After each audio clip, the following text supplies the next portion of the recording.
হালালে বরকত আছে, বলেন তো কিসে বরকত আছে? হালালে বরকত। অল্প হলেও বরকত আছে। ধরেন যে আমি আলুর ভর্তা পান্তা ভাত দিয়ে খাইলাম, কিন্তু খুব তৃপ্তি, স্বাস্থ্য ভালো, সুঠাম দেহ, ফ্যামিলিতে সুখ, ছেলে কথা শুনে, ওয়াইফ নামাজ পড়ে, তাহলে তো দুনিয়াটাই জান্নাত হয়ে গেল, ঠিক না বলেন? আর ধরেন আপনি পোলাও, কুরমা, বিরিয়ানি এগুলো খাইলেন, ডানে বায়ে ইচ্ছা মতো কামাই করলেন, কিন্তু এমন রোগ আল্লাহ দিছে একটা হসপিটালের বিল পরিশোধ করতে 10 লাখ নাই, এরকম আছে না নেই? একটা হসপিটালের বিল দিতে যে 10 লাখ টাকা নেয়। তার মানে হালালে বরকত, প্রিয় ভাইরা, আমার সঙ্গে ভাইরা, এজন্য হালালের সাথে থাকবেন।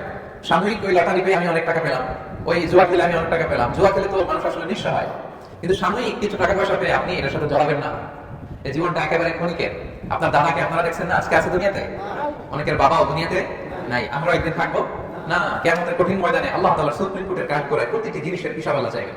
ফামান ইয়ামাল মিসকালা যাররাতিন খাইরান ইয়ারা। ছোট্ট ভালো করেছো, এটা দেখবে, প্রতিদান পাবে। ছোট্ট খারাপ করেছো, এটা তুমি নিজে দেখবে, আমার নামে অবাক হয়ে যাবে। মালি হাদাল কিতাব লা ইউগাদিরু সাগীরাতান ওয়ালা কাবীরাতান ইল্লা আহসাহা। আপনি অবাক হবেন আমল দেখে, আইরে ওই যে সুন্দর বলিতে একদিন রাতের বেলা এটা করছিলাম, এটাও লেখা, তারপর অমুক দিন সকালবেলা এটা করছিলাম, এটাও লেখা, একদিন একটা ছোট্ট খারাপ কথা বলছিলাম, এটাও লেখা, এক মুরব্বীর সিট ছেড়ে বসতে দিয়েছিলাম, এটাও লেখা। ভালো যা করেছেন সব প্রতিদান আপনি পাবেন, জমা আছে। আপনার অ্যাকাউন্ট বোঝাই হচ্ছে, পাহাড়ের মতো উঁচু করে আপনার আমল নামে আল্লাহ ঢুকিয়ে দিবে। এজন্য আমাদের হতাশ হওয়ার, নিরাশ হওয়ার কোনো কারণ নাই। ছোট্ট ভালো করলেও সেটার প্রতিদান আমাদেরকে দিবেন কে? ছোট্ট খারাপ করলে প্রতিদান দিবেন কে? আল্লাহ তাআলা বরকত দেন মালিক।